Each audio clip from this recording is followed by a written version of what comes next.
Welcome to DIY Abled's Cripstory, where you can learn about disabled people throughout time. Today we're going to talk about Kitty Cone.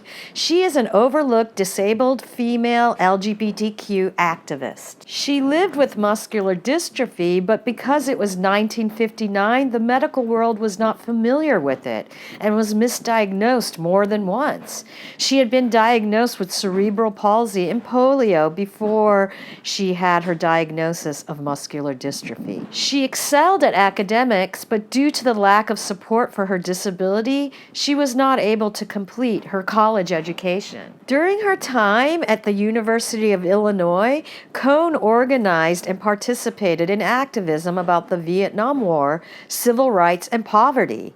And later she moved to New York, where she continued her anti-war efforts. This was so important because it's what led Kitty Cone to become part of one of the most important civil rights movements in America, the 504 sit-in. In her own words, she said the 504 sit-in was the public birth of disability rights movement for the very first time.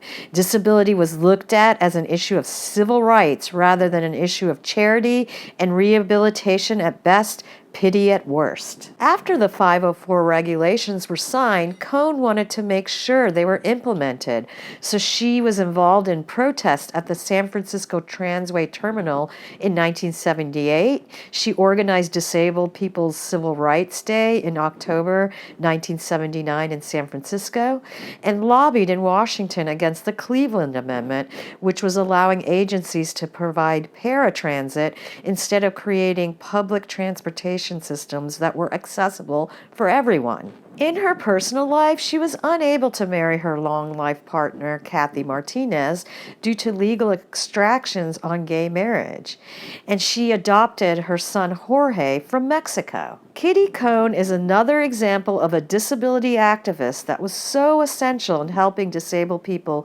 have their rights and was completely forgotten over time by disabled people and non-disabled people.